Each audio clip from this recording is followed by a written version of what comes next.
Welcome to LoTech Tuesdays by LoTech Wild, the podcast for people who live their lives unplugged and for those who want to.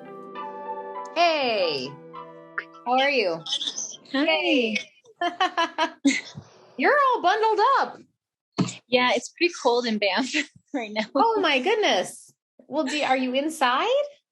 Yeah, I just came in and I'm gonna hop back out as soon as we finish. So yeah. Awesome. What are you doing in Banff? I needed to get my COVID test, and they in Canada there's only a few specific places that do the rapid travel test before you fly. And so Banff is the nearest one for me, going from Golden to Calgary. Yeah. So drove from Golden to Banff, and I'll spend the night here, and then tomorrow I'll go the rest of the way to Calgary and then fly out. So now everything travel just becomes longer with these extra steps. Yeah. Oh, wow. Well, I mean, safety first, right? Absolutely. It's no problem at all. And is it beautiful Banff there? is a great place to spend a night. Yes. Sorry? It's beautiful there. It's beautiful, and I have friends here, so it's a good excuse to catch up with them and spend a bit of extra time. Awesome. Yeah. So tell me a little bit about how you got involved with how you decided that you were going to be a photographer, an outdoor adventurer, do all of these amazing things. Yeah. Well, I grew up with photography. So actually my dad was a sports photographer. Okay. So I grew up with exposure to that lifestyle and to that industry from him from a really young age. And he was a staff photographer with Sports Illustrated for a 30-year career. Wow. So when I was quite young, I was able to assist him on jobs. So that really taught me a lot of just, how to manage gear, how to shoot technically, how to work with people, especially with sports photography, how to anticipate action and be able to work quickly. Mm-hmm. And, but then, like, as you can imagine, I think any child wants to kind of find their own way and be their own person. Right.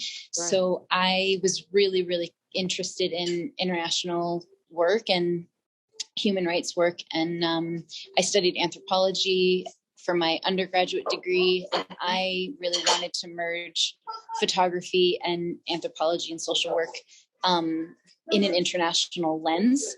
So after I finished my undergrad degree, I went to South Asia and was doing some photojournalism for a few organizations. And that, what was supposed to be a couple of months working on some projects, ended up turning into 8 years of living in South Asia. Yeah. So I started in Vietnam and then spent time in India and Nepal, and ended up working in Nepal for 4 years. And that was, photography was my inroad to everything, but that kind of transitioned into doing more development projects.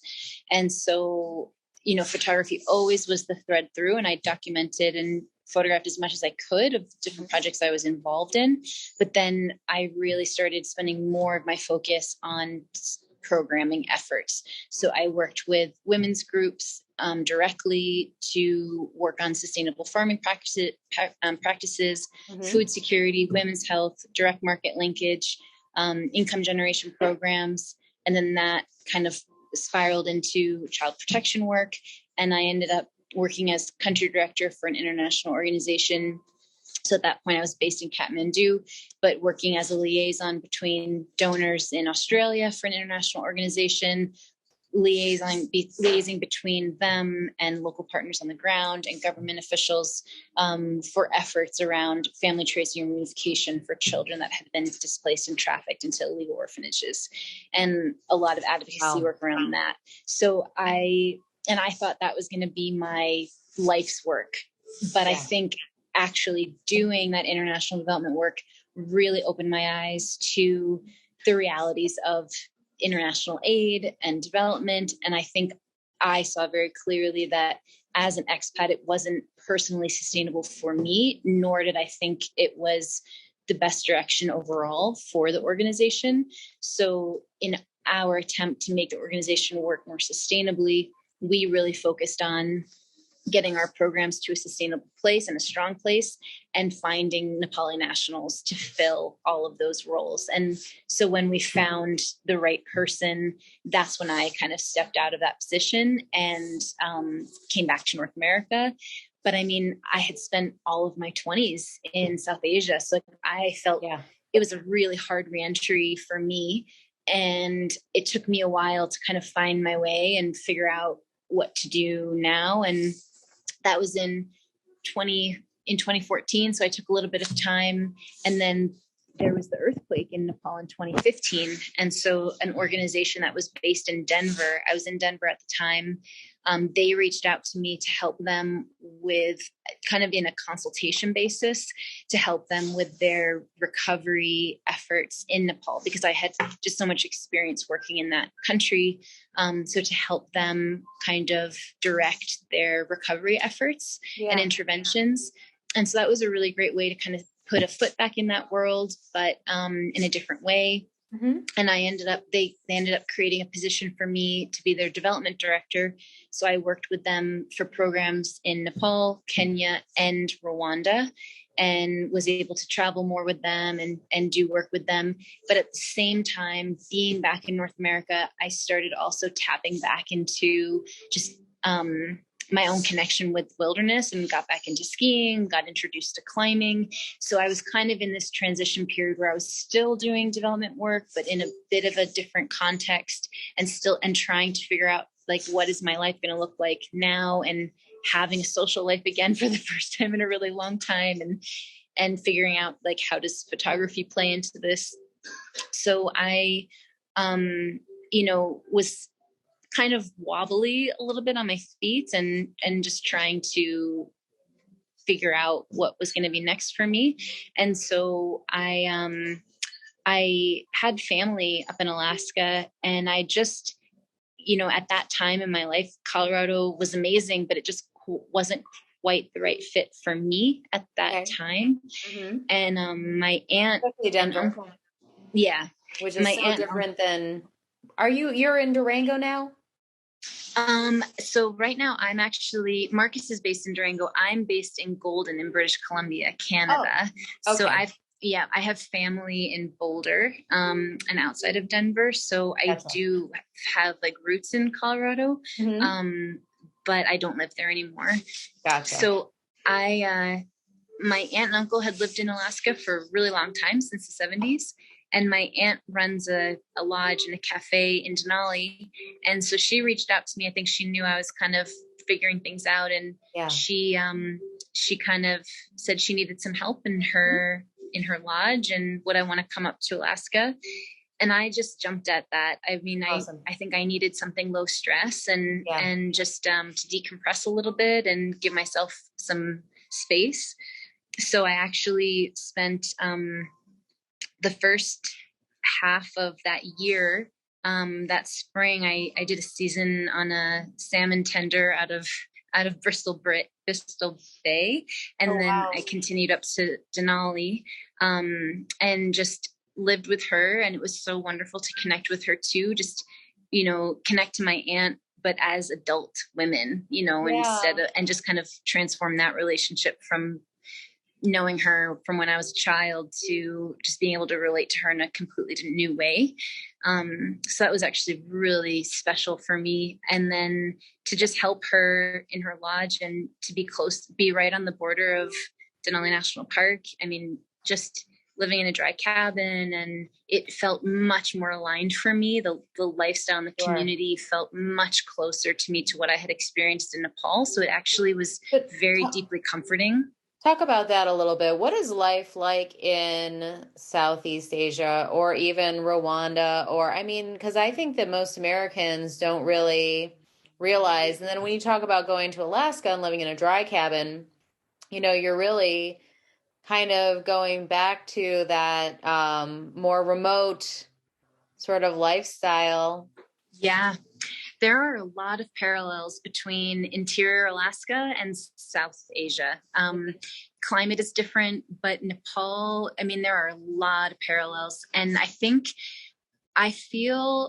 thinking about this a lot lately as we step into winter. And I feel it gets stirred up in me when it's that time again to like build fires. Like even our home in Golden, you know, our primary source of heat is a wood burning stove. And there's something about that process of splitting wood, bringing wood inside, building a fire. It's such an act of care. Yeah. And it's such an act of care for the people, for yourself, for the people that you live with. And I love the process of that. And I love holding on to small practices like that really keep us rooted in taking care of our basic needs and not being detached from what those processes are. I think it's really important for us as people. Yeah. And I think it really keeps us tapped into our sense of compassion and empathy and looking out for one another. And I think that's probably the biggest parallel. If I had to summarize it in one element, it would be the sense of community that I experienced in subsistence agricultural communities in South Asia, which is primarily where I spent most of my time. Yeah. And those communities in remote parts of Alaska is you really look out for each other. And you might not like each other, you might not agree on everything, but you take care of each other and you give each other the benefit of the doubt and you look out for one another. And I think in most areas of Western life and developed life, we have so many choices. We have so many options at our fingertips that I think we start to look at things as disposable, and we almost start to look at people as disposable. Like if this isn't perfect, there's something that will be. Right. And I think when daily life is more challenging, you don't have the luxury of looking at things that way. So it requires more humility and more of an appreciation for who the people are that are in your life, and who is around and who are the people that you can rely on, and wanting to be there for them too. And so I think that was something that I really gained a huge appreciation for, and just those small acts of kindness and generosity that really go so far. And I just really appreciate living in places where there's more effort required, you know. And how is it for women in Nepal? Challenging. It's very challenging. In ways it's getting better, but there's still a long way to go in terms of breaking down expectations for very strict gender roles, moving beyond aspects that are very rigid. I mean, they operate with a caste system. So there's definitely a bit of acceptance of, this is my position, this is what I've been born into, and accepting like, this is my lot. Yeah. And so because of that cultural lens, there's less of an emphasis on the individual and more of an emphasis on what is my role in the family. And so there's this acceptance of, my marriage will be arranged, or this is the age until which I will be able to have an education. And then it's understood that from that point on, these are my duties and these are my obligations. Yeah. And I think it is starting to shift now, where there slowly are more opportunities for education. And with that comes more sense of agency, more sense of choice, more ability to delay marriage, to continue in education, to maybe have choice in who your partner is. But that happens slowly because you're working against generations of conditioned behavior. Sure. And also because of the history of arranged marriage, sometimes the most resistance doesn't necessarily come from men, but it can come from other women. Oh, who absolutely. Maybe say like, this is what I had to do, and so you need to do it too. And so sometimes those patterns are more enforced from women to other women. And so there's a lot of resistance that happens generationally, familially, but then also within different groups, you know, amongst themselves. Yeah, absolutely. And so I hate to say this also, but there are women. My understanding is that in some of the small remote villages in Alaska, the Native American women get that same kind of pressure too. Like, this is just the way that our society works. You're going to be abused. And so just deal with it. Yeah. And if they leave, they can even be just like kicked out of the society. Like there's no understanding, there's no empathy, you know, for like, oh, Yes. I understand you're tired of being abused, so you wanted to run away. They're just Yeah. like, you're out, you know. Yes. Yes, exactly. And it's unfortunate and it's very heartbreaking that in Nepal, you know, a man, if a man is widowed, he can remarry, but a woman cannot. If you know, if a woman leaves, there's deep shame there. And so, you know, it is continually conditioned or communicated that like your safety doesn't matter, your well-being is not as important. And so you have so many women that are bearing this incredible emotional labor to just exist and to survive. And I am really happy to see, you know, I worked with a lot of young women through various programs, and I worked with women of all ages, and it's pretty amazing to start to see shifts where for the first time there are women that are managing their own finances, that are able to go get medical care by themselves without a male chaperone accompanying them, or seeing young women now that are opting to get continued education or get master's degrees or live on their own in cities, and that's starting to happen, but it just takes some bold actions of a few, and then for others to see she's okay and I can do this too. And for women to support other women, and for, you know, the outliers of men to also be able to see that behavior and encourage it. But it's hard. And I think that it's very lonely for those few that are pioneering that path. And it must be very isolating, and it's hard, especially in communities and cultures where family and community identity is so important. It goes against every fiber of your being to reject that sense of place, that sense of identity. But what it does do is it creates new pathways, and it creates representation for other people to say, I can protect myself, or I can choose something different. Mm-hmm. And then that will shift the culture, and that will shift behavior. But it does take time, and it takes a lot of support. And that's why I think, you know, as non-Indigenous or as white individuals, I think there's a massive space for that allyship and for that support, but also honoring and acknowledging the challenge of identity, and that like there are struggles there that we don't know. And for us, it's much easier to operate with an individualistic mindset, but we really have to respect the value of cultural identity and the sense of place and the sense of home and those senses of obligation that I don't think are nurtured in us the same way or enforced in us the same way growing up. And so I think, you know, I'm grateful for having a background in cultural anthropology to be able to check myself too, because I'm used to operating from a cultural lens that says protect your individual identity and honor your individual identity. And that's not the way a lot of other cultures operate. So it makes it even harder to protect oneself when that's not the way you've been raised. Right. Yeah. That was my first major too, was anthropology, but I ended up switching majors.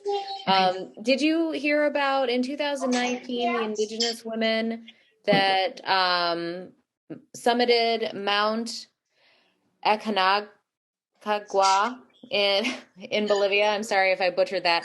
But in their traditional dress. I saw that, and I believe there was a film in the Banff Mountain Film Festival last year about it, and it was so beautiful. And I thought it was so amazing, and what a beautiful story of women believing in themselves and to do it in their own pace and their own way. It's so wonderful, and I think that it's so important to expand the kinds of stories that we're seeing, so that it's not just about like the most elite athletes that are taking on these really hard objectives, but expanding the story and honoring and acknowledging what an achievement it is, not for them to even necessarily summit, but just to get there, and for them to take that initiative and to do it, I think is really remarkable. And I hope that when people watch it, they really, that reality really sinks in of exactly what it means for those women to leave their homes and to leave their communities and to leave their families to take on something like that. Well, we're talking about kind of all of these problems, but just the fact that you were hired to go and do that for them and be there means that you were probably also working with some Indigenous women or, leaders in the community that were born and raised there, or that they were even looking towards the future being female. Yes. Yeah. I mean, I think you're exactly right. Like, there's only space for that kind of synergy and collaboration when people are ready for it, then things happen and come together. And so I was fortunate to just meet some specific Nepali women that were already taking the initiative to start their own women's group. And I was only able to help bring some more oomph to what they had already started. And that's why it's sustainable. And that's why they're still working so successfully now, because I was able to come in and just, use some of my ability to like bring them more funding and help to just push along what they were already doing. And that was the work that I was doing in remote villages. And then the child protection work was a bit different because there we were uncovering some injustices, and that was quite a different scope of work where I learned a lot from doing that, because I wasn't necessarily trained for that. It was more just that some children confided in me, opened up to me, and I was the one, because they were entrusting their story to me, I didn't want to abandon them. And so it was one of those things where it was like, okay, here I am in this situation that I'm not fully qualified for, but I'm going to do my best to just reach out to the people who know more than I do and figure this out. And so that was a really challenging 2 years, but incredibly rewarding, because we were able to take 20 girls that had been trafficked into an illegal orphanage and find their families. It took us 2 years, but we were able to reunify all of them. And now that organization has gone on to being one of the few organizations in the world to do this kind of work. And they've since helped hundreds of children, and advocacy work that we started while I was the country director has now led to international policy change, so that form of trafficking can be prosecuted against. So it's really amazing. I'm still in touch with a lot of those original girls, and many of them are doing their higher education now and are becoming social workers to help kids like them, because this is a really big systemic issue throughout the developing world. So that's really incredible. And the fact that it's all young women that really are now the future of this field, and to play a small role in that is incredible. It's really, really incredible. And we have a lot of things about mental health issues in the United States, whether it's, news reports or resources, or just the process of destigmatizing mental health. So like in the Western world, it's probably the same somewhat maybe in Europe. I think that we're a little bit still ahead of the curve when it comes to that kind of stuff. But at the same time, we have so much time on our hands sometimes. And like you were saying, we have so many choices that sometimes even these things are disposable to us, where I was reading that something like 18.1% of the United States in the last survey in 2020, 18.1% were depressed. They were reported as being depressed. And of that, and most of them were women, by the way, like huge percentage. And I was looking up specifically for like Alaska, because Norway in the Arctic Circle is very dark. And so in Alaska, they've got a dark season. And so I was just curious. But anyway, 7.7% were PTSD sufferers.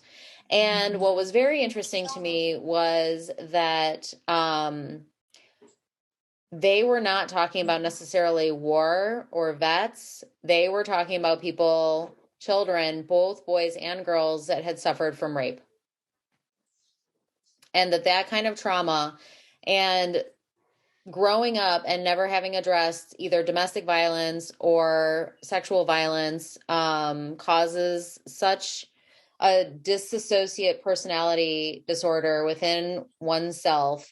So I can only imagine that if you were being trafficked, and they probably do not necessarily talk about the destigmatization of mental health issues in developing countries. I'm not even sure that, you know, I mean, we're talking about equality between the genders and caste systems. I was watching a documentary. It was a series by the CNN reporter Amanpour. Christiana Amanpour. Yeah. I'm just terrible with names.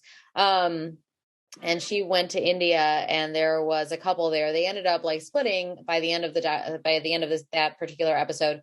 But you know, it was a big deal because they had met each other on a dating app, which is adorable. Mm-hmm. And they were from different castes. And so the girls' parents at first were just like, this is not going to happen. No way. And I mean, yeah. I couldn't help but think like, oh my goodness, you know, to be up against that. And this poor guy, you know, yeah. I mean, yeah, I think, absolutely. I mean, with the work that we were doing with kids, we really did our best to bring in counselors and psychological support, because, I mean, you're talking about developing issues with abandonment, mm-hmm. with trust.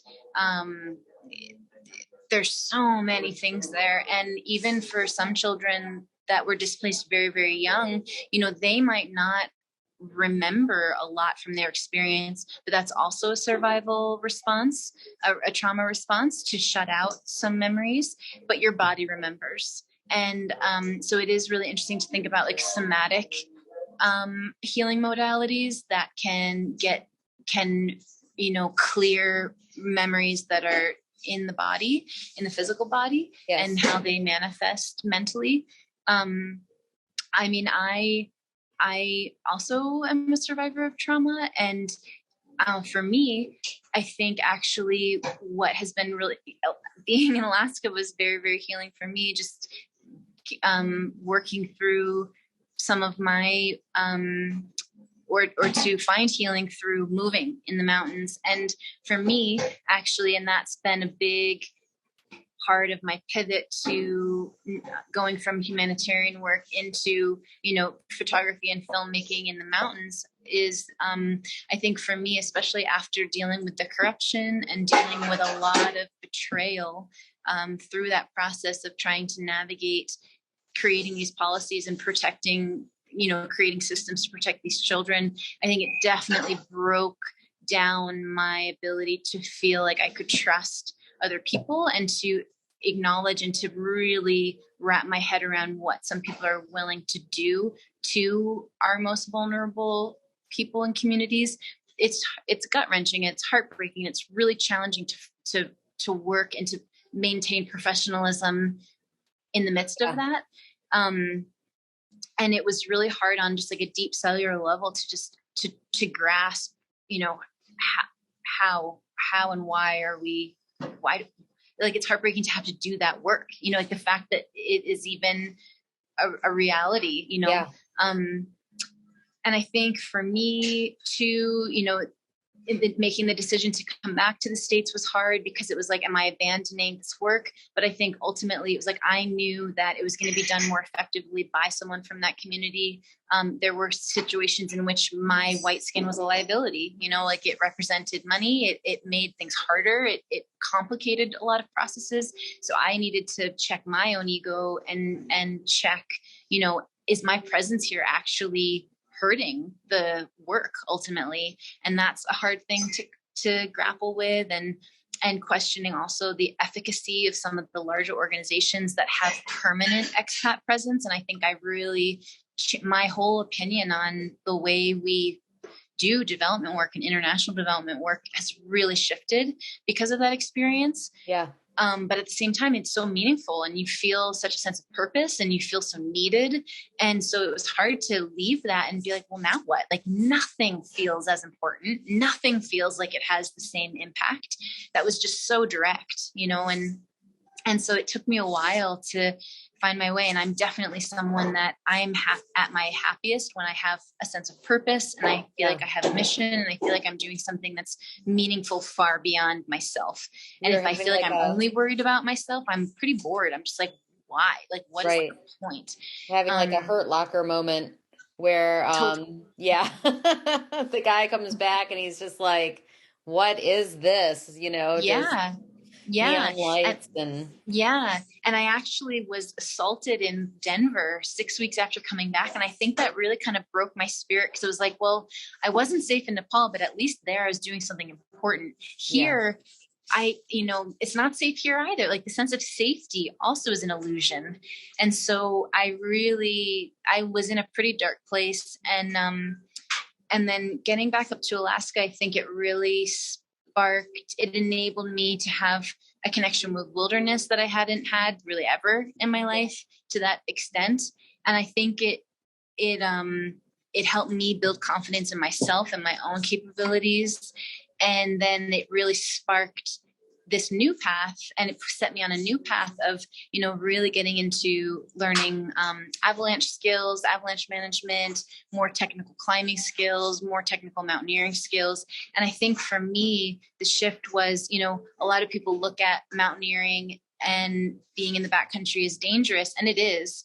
But for me, it felt like something that I could engage in with an acknowledgement that there's nothing manipulative about the mountains. Yes, there is risk, but you can learn how to read the mountains. You can learn this language, and you are taking a certain level of risk, but you can calculate that and you can learn that. And so for me, it actually felt like there were more variables under my control, even though ultimately you aren't going to control the mountain, but it was more straightforward for me to engage in this entity and this form of the wild.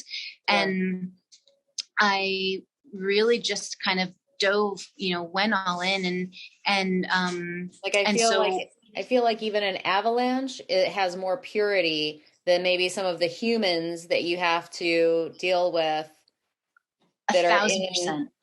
1,000%. And dealing with glacier travel, and yes, like there is risk, but it's just so much more. Pure is a great word. Pure is a great word for it. And so I, living in interior Alaska, it's cold, and it's definitely more of a mushing culture. So it wasn't necessarily like the place for me to be for getting more into technical climbing. But what it did give me was that sense of community that I was mentioning, skills for operating in the cold, gave me time just with less stress, and gave my nervous system time to heal and reset, and really enabled me to get more into landscape photography. And then I became a photo guide with Denali Photo Guides and worked with them.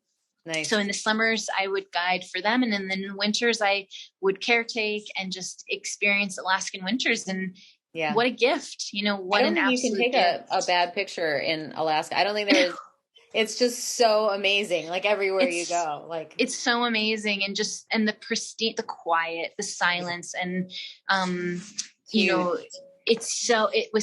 feel like what a gift, because I don't know if I'll have that again in my life. Like, that time with like so little responsibility, no one needed much from me. I had time to just exist and experience that pristine silence and quiet. And then I did though want to hone my skills in more technical terrain, and that's what brought me to Canada. So I found a program, and in 2018 I did a 3-month mountaineering course with mountain guides in Canmore, Alberta. I met my partner there. That was really a huge springboard into my life right now. And so then with that, I was able to now do more technical photography. And this year I did my first major expedition, and it was the first all-female ascent of Mount Lucania, which is the 3rd tallest mountain in Canada and the Yukon. Wow. And so now it's like bringing together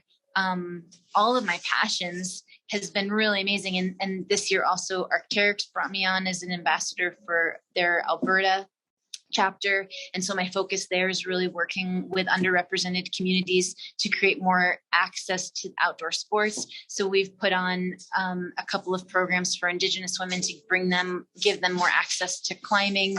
And that is really fulfilling, and to be able to document that and to tell that story through imagery and be able to combine now all of these elements of my life. I'm kind of experiencing some more full circle moments and more integration. So it feels like this winding path that I've been on is actually culminating where I'm able to pull all these threads together in a really meaningful way.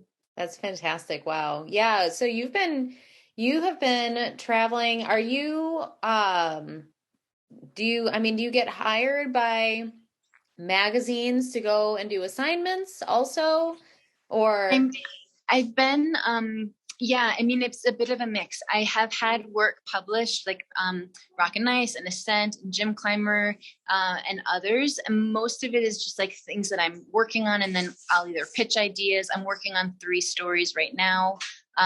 One about a first ascent of 2 off-width climbers in Indian Creek that we just shot in October. So that should be coming out soon. And yeah, there's a couple of others in the works. So it's a bit of a mix, and I would love to do more assignment work. I think I've been, especially from my experience growing up working with my dad, I think I'm very critical of my own work. And so I think I am still building my own confidence and like, it's good enough. I still struggle with that. sure. And so, but I have been getting more opportunities to work with people I really respect, being able to get more mentorship, more feedback, and just get more experience, more mileage in, high angle photography, doing more filmmaking.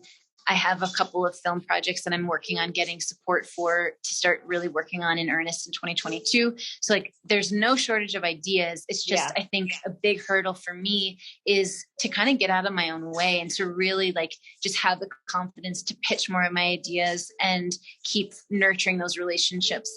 I think, moving around a lot is hard in some ways to really build those lasting community, that sense of community and relationship. And so I'm really working on that and having more mentorship and more consistent mentorship. Sure. So, at the but same I'm so time, excited.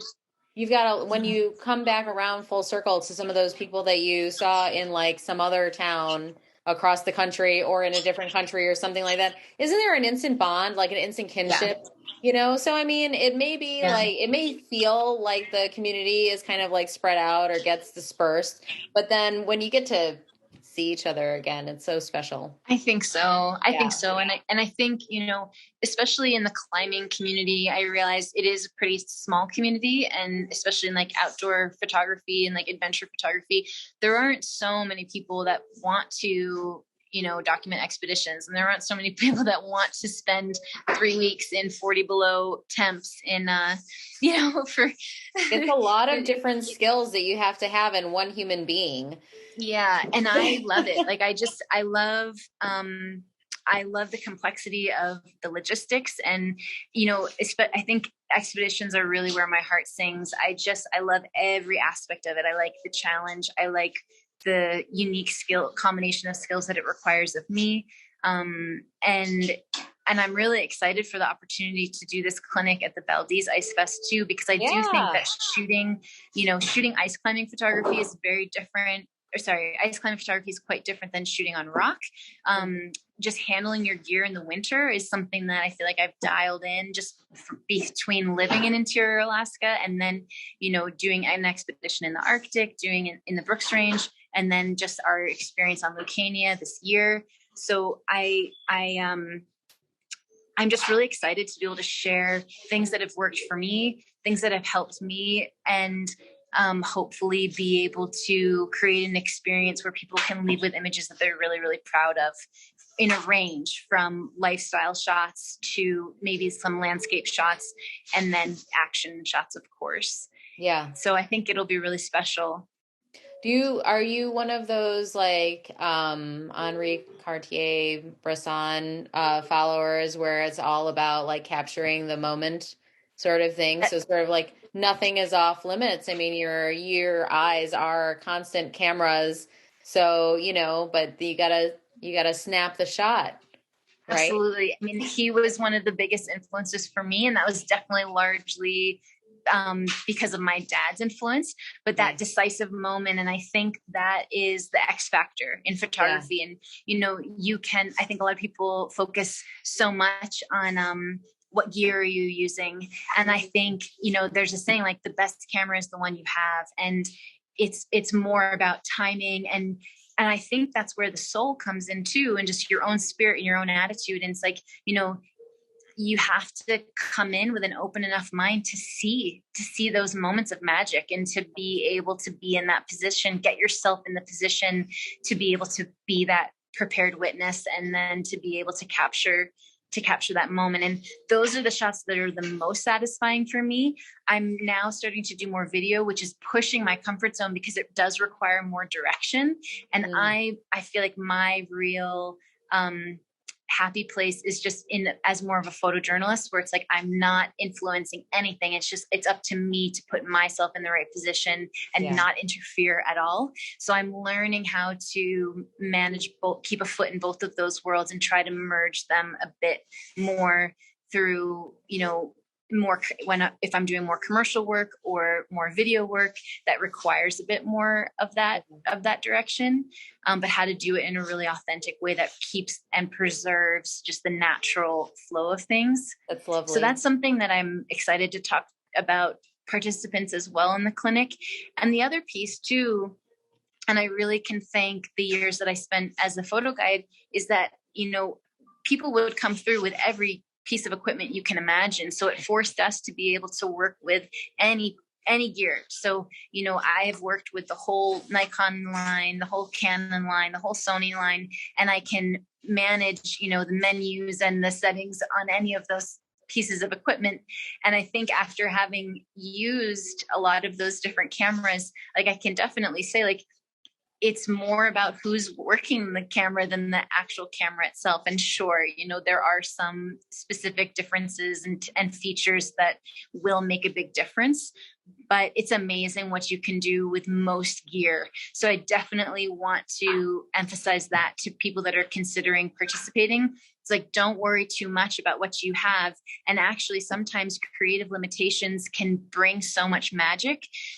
If you have everything, sometimes it's that paradox of choice again, kind of like what we were talking about before. And I, will sometimes intentionally create those limitations on myself. I work a lot with prime lenses, which means I have to move my body. I can't rely just on the zoom of a lens. And you have to move, you have to position yourself, you have to work with what you've got. And it's key to know your equipment well enough to understand what those limitations are, so that you can work around them and find creative ways to work with what you've got. Yeah. And so I'm really happy to work with every single participant with whatever gear they bring, and find ways for them to create images that they're really excited about, and not feel like they're limited with their gear. Well, I think that that's going to be a very exciting clinic at the Valdez Ice Climbing Festival for sure. I am super excited about it. And I feel like the whole adventure photography thing is opening up, and people are really looking at it not only for their own selves, like maybe their personal journaling, but I think that, these are potentially real careers now. And people, between sustainability and just new gear companies that are coming out there, I think that the adventure photography is going to be really exciting. Did you ever have an opportunity to work with your dad in the darkroom? Did you ever work with real film? Yeah, I started with real film. And so, I worked a lot, and I actually, I started with his hand-me-down cameras, and he taught me how to develop film. And, so I worked a lot in dark rooms, and I definitely, you had to be so much more precious with your frames. Now, digital is a pretty amazing learning tool, because you're getting that immediate feedback. Yeah. Whereas with film, you had to wait days. Maybe you remembered your settings, maybe you wrote them down, but now it's like you can immediately see what you've done. And so it's what an opportunity to learn. And I think, some of the old crusty photographers were a little bit slow to jump on the digital train at first. I mean, and for good reason, because in the beginning, it didn't come close to the quality of, medium format or large format film. But now the digital quality is so high that it's amazing what we have access to equipment wise and what we're capable of creating. And I think that the other thing is, sometimes I notice other photographers will be very competitive or a bit territorial or protective of their knowledge, but I don't look at it as a zero-sum game. I don't think that, even given the same equipment put into the same situation, any photographer is going to come up with something different because of their own unique perspective, their own worldview, things that stand out to them. So I think there's only benefit to getting more people involved. We only benefit more from having different perspectives, different stories being told. And especially, you know, the more diverse hands we can get those skills into and that equipment into, we're only going to benefit more from having broader stories being told. For sure. Yeah. Well, that's a really good way to look at it. Yeah, I don't know what is up with like the whole competitive thing. On the one hand, I mean, I can understand, you know, just being competitive in general and wanting to get the shot or hoarding information. But at the end of the day, I don't really see how it benefits anybody. You know, Yeah. it's so much better to be open and to share. Yeah. Well, and like what you're doing with this clinic, you know, I mean, it's going to be very exciting. I think that a lot of people are going to have a lot of questions about, it could certainly vary, but you know, just like what kind of, even like details about the computer. So like having digital photography, like memory is a whole new thing, you know. Sure. I mean, oh yeah. I mean, and especially dealing with the cold, how do you deal with shortened battery life because of absolutely. the cold, and how are you Yes. recharging things? And I think also too, you know, there aren't many women in this field either. And it's like, I am, you know, pretty petite. And so it's like, how are you handling yourself when it's super cold? And like, how are you staying like healthy and able to not only survive, but be creative when it's so cold? And so I hope that there's other women that are interested in doing this, and that other women see that, you know, they can. I think I talked to a lot of women that are a little bit intimidated by the cold, but it's like, man, like there are systems to really make it work, and ways to get your gear dialed, and little things that are pretty simple, cheap, you know, solutions to just kind of break down some of that intimidation factor. Even gloves, like, because you know, when I'm thinking about it, it was like, okay, well, you know, it's one thing to have gloves to be able to, you know, get yourself up, you know, or rappel or you know, belay somebody or whatever. But then it's a whole nother thing that if you're working with these teeny weeny little, you know, buttons and knobs and things like that. And yeah, so like, you know, talking about gear to have in that kind of extreme weather. Yep. Exactly. Like when you need to maintain dexterity, when you're handling stuff, like the camera freezes, it's cold. Like you will get frostbite from handling that with their hands in certain temperatures. So just little things like that, things to be mindful of, ways to trick, you know, to prevent your lenses from fogging up. If you need to go inside and warm up, how do you handle change in temperature and managing your moisture with your gear? And are you doing a multi-day trip outside in the cold? Like, how do you handle that? And how do you set yourself in the Arctic? So for both the Arctic and Lucania, you know, like because we're out there for several days, obviously we're sleeping in a tent. The tent gets warm because of our body heat. And so that would immediately make your lenses fog up. So the trick there is to take a big Ziploc bag with some silica gel packets. And before you go into the tent, camera and lens, the whole thing goes into the Ziploc bag. Bring it in, wait until you can tell from the touch of your hand that your camera has come close to your temperature, and then you take it out of the bag, and then you can photograph inside the tent and the lens won't be fucked up. Nice trick. How long were you there for?